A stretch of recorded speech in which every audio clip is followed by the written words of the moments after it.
I have presented before some part of my work, and I have this opportunity to share my thoughts again. And so I would like to invite you all to think with me, and also to say that this is work in progress, but it's more like in the beginning of the research. So it's more like a proposal working project in process than a research being done. So all feedback suggestions are more than welcome.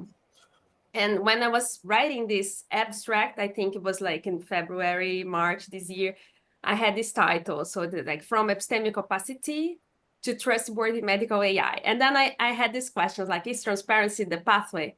And when I was going to start preparing this presentation, I said, of course, it's the pathway.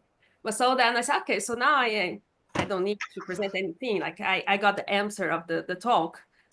However, what kind of transparency is that we are talking about? And when I asked this question, I was inspired by this paper that, so if we go to the literature in explainable AI, or mainly philosophy talking about explainable AI, we have these, we have many proposals, and sometimes we have this idea of bringing, as I will say later, kinds of reasoning to try, or explanatory forms of reasoning to try to make, for instance, a system more explainable.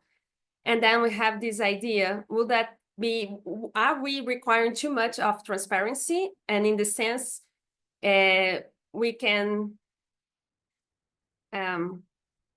preclude, for instance, in the case of healthcare, clinical implementation of some opaque algorithms because it's too much of higher standard, while we as humans, we also have forms of opacity that if we got to the same higher standard, we will also be not acceptable. So this is the idea behind this paper, and this is what I was thinking when I wrote the abstract.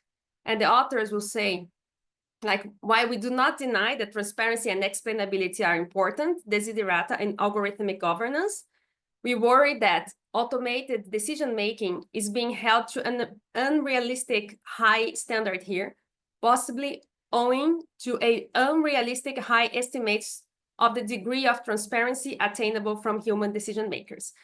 So their challenge is that, okay, what are we requiring here from algorithms? To be transparent. And in this background, I have this main objective in mind.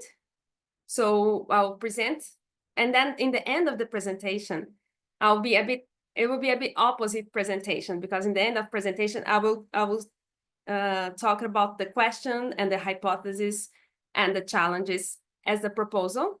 And let's see if it makes sense, and to the extent, which extent it does make sense. So my idea here is to investigate kinds of epistemic opacity and propose an account of transparency grounded on the notion of epistemic risk. As you see, it's highly conceptual. This is a highly conceptual presentation. And here's the summary. So I'll try not to talk too much because it's more important, the discussion later on. So a brief introduction, then I'll talk about typology of opacity. Then that I started to think about that after the presentation at the University of Cologne, so thank you. So a little bit of epistemic opacity, interpretability, explainability, and explanatory adequacy, if we should differentiate these three kinds of concepts and if it makes sense. And then let's rethink about transparency and some final remarks. So the introduction, what is this that we are calling epistemic opacity? It's a concept that comes from philosophy of computer science. And we have that a process is epistemically opaque. So epistemically in the sense of what can we know about a project. It is relative to a cognitive agent X at a given time, just in case this agent X does not know at this time all the epistemically relevant elements of the process. So here I highlight, okay, we need to better understand what is this epistemically opaque, what is a cognitive agent X, and what does it mean to be epistemically relevant in a given context. The problem of having epistemic opacity in a pipeline is that it might create trust, justificatory, and responsibility gaps when a given agent needs to act upon uncertainty, risk, and ignorance. So we don't know about a process and we act on this process. This is very common in scientific practice, for instance. But when we go to machine learning or these so-called black boxes, we have this difference between easy gaps and hard gaps.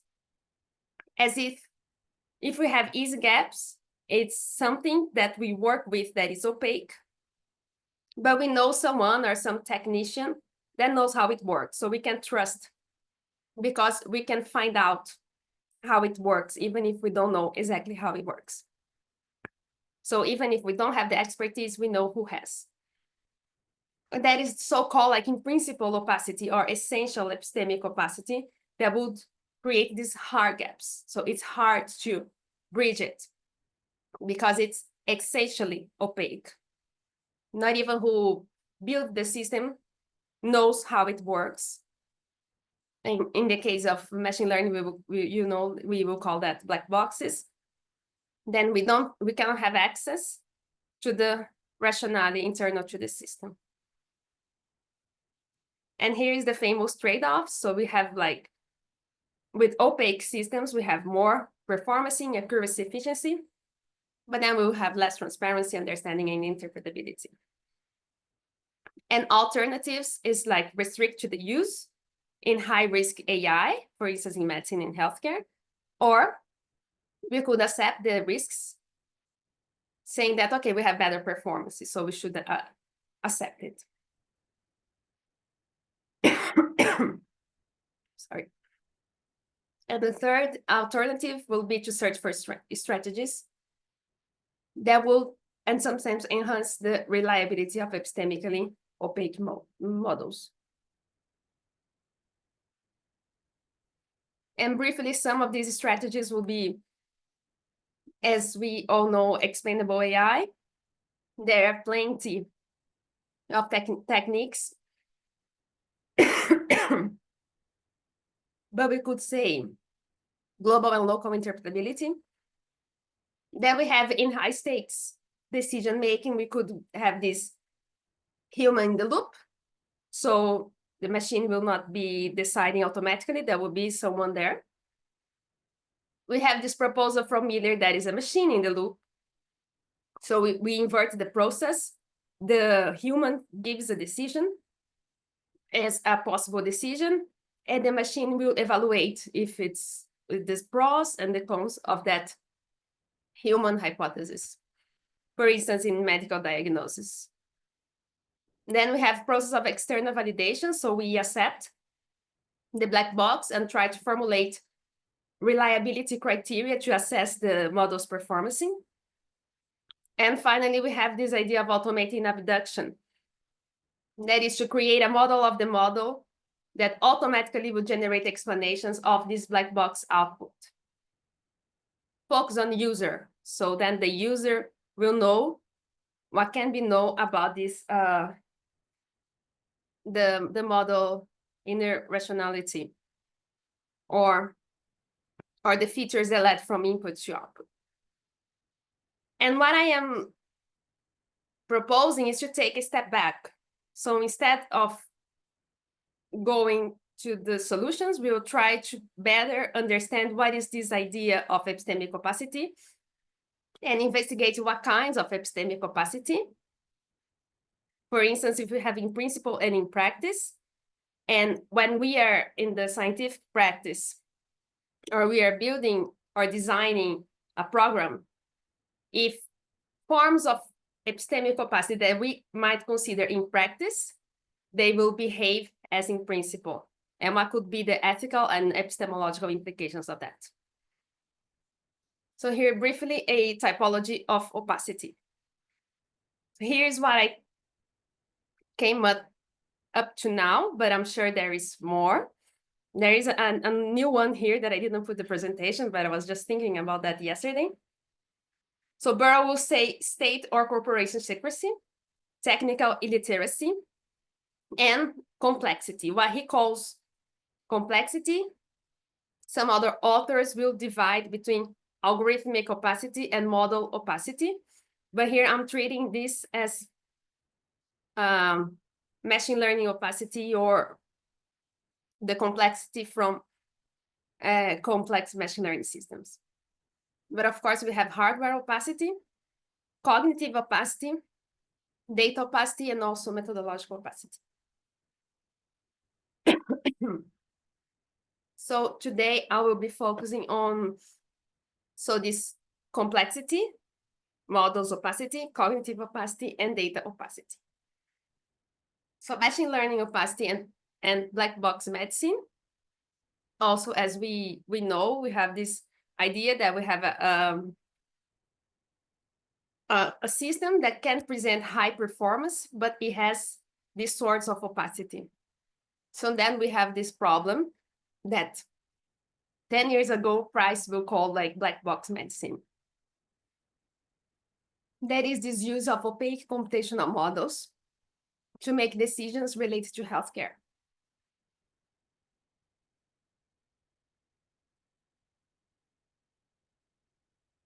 As it's well known, the problem is like we have two complex models, it's hard to trace back how from a particular input, what was the rationale learned by this model, that from an input, we have an output. And here we also could understand, and I was worried by the time I proposed the talk, of some proposals that try to bring abductive reasoning to the play. Because for me, abductive reasoning has an intrinsic opacity that I'll call abductive gap or abductive opacity. And what is that? Abductive reasoning is also usually tied to an idea of medical diagnosis reasoning, because it's that kind of reasoning that when you formulate new hypotheses, when we face a series of inconsistencies or a surprising fact, or you are trying to explain something. So it starts with this surprising fact that is recognized and that is observed. But if there is this hypothesis A, and if this hypothesis could be true, this surprising fact will be explainable. It will be like a matter of course. So we have reasons to suspect that A is true. But here there's a problem, because we don't explain in the reasoning how we formulate this A. Of course, we have computational strategies to do that.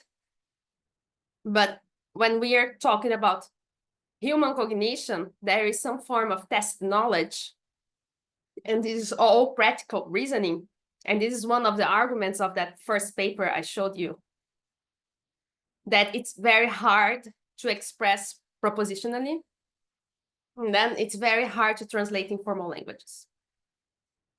So this test knowledge underlies decision-making and reasoning processes, in which encompasses embodied and embedded bias, values and assumptions, and so on. And third, this idea of data opacity. And here I bring Leonelli, that will say that this paradox consists of the observation that despite their epistemic values as given, then from the Latin, like data is like given, data is clearly made. And she has this idea of data journeys. So it's the process of, I put there in the presentation, but I'm sure it's very well known, that to train a machine learning, you need the data, and to have the data, you need several processes. So collecting, mining, integrating, and storing, to make this datification of the object, and it will enable the mechanical and automated processing of data. Then we have access to this data, that is cleaned and mechanically structured for analysis and interpretation. And once we have a data or a data set, we can do many things with that. So first we take the data from its context, then we can recontextualize it, retrieval, reuse, reanalysis, repurposing, and repositioning. And all this intricate and complex process she will call of data journeys. So the question is, at least in these three kinds of epistemic opacity, are we talking about in practice or in principle epistemic opacity? And there is forms of in practice epistemic opacity that behaves as in principle epistemic opacity. And what difference does this difference make to be in principle or in practice in the pipeline of the development that will end up or not in the clinical practice? So to start thinking about that and rethinking about transparency, I'm struggling perhaps together with other authors to understand or to map what we should understand by interpretability, explainability, and explanatory adequacy. And this was just a thought I had while preparing this presentation. So I'm still not sure about the conceptual robustness of these terms I'm presenting. And of course, interpretability, and we can say about explainability as well, is important, is relevant, but also it's a term that it is slippery. So here what I did, I took the idea of epistemic opacity and tried to think, okay, how could we get this epistemic opacity and make it interpretable?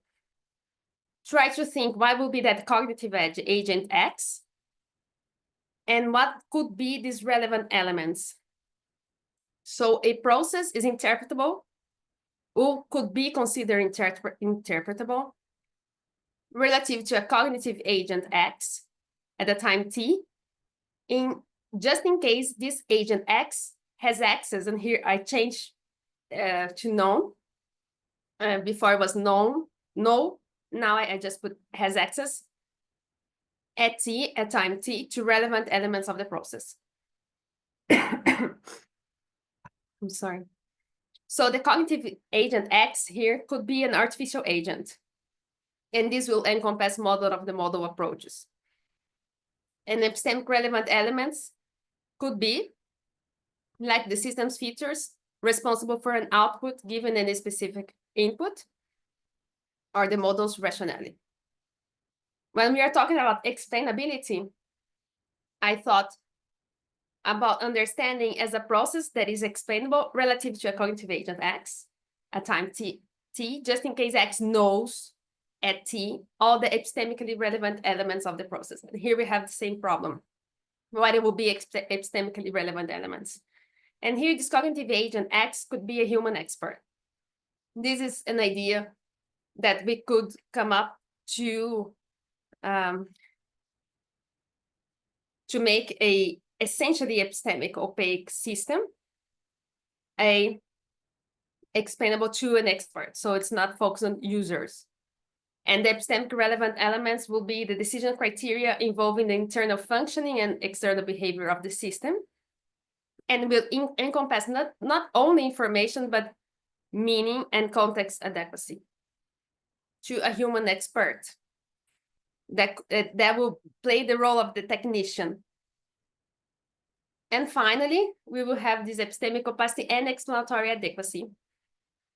They will be basically the same as before, but the cognitive agent will be a human from different expertise and non-expert agents. So it will be user-friendly.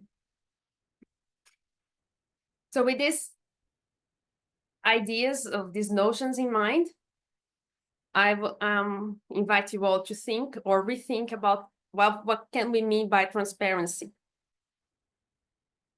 So I would like to understand transparency in a way that could also welcome forms of opacity. But of course, we should discuss what kind of opacity will be welcomed.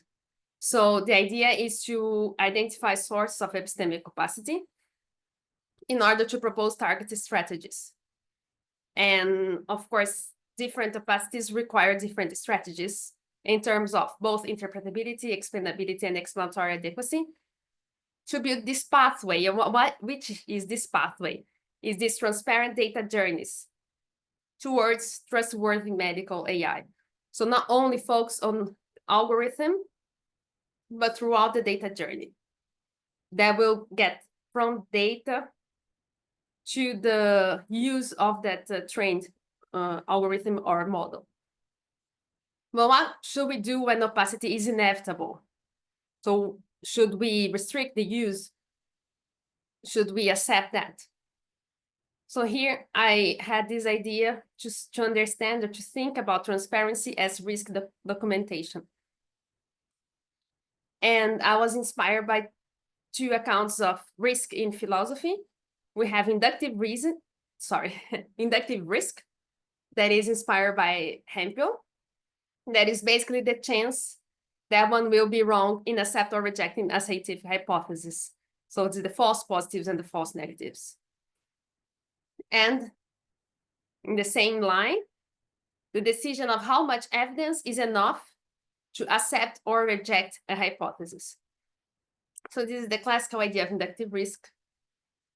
But now we have this idea of, it's a broad definition of inductive risk that we can find in Heather Douglas, but we also have this idea of epistemic risk that is broader, it encompasses this idea of being wrong when accepting or not a scientific hypothesis, but goes beyond.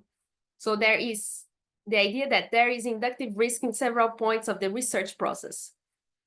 And this is, for instance, in the choice of methodology, the gathering and characterization of evidence, interpretation of data, which background assumptions, set of test subjects, policy, conceptual definitions, and so on. So here the idea is to map not only epistemic opacity, but the epistemic risk involved in the data journeys. And going through my final remarks, what would I mean by transparency as risk documentation? So transparency should be understood in degrees.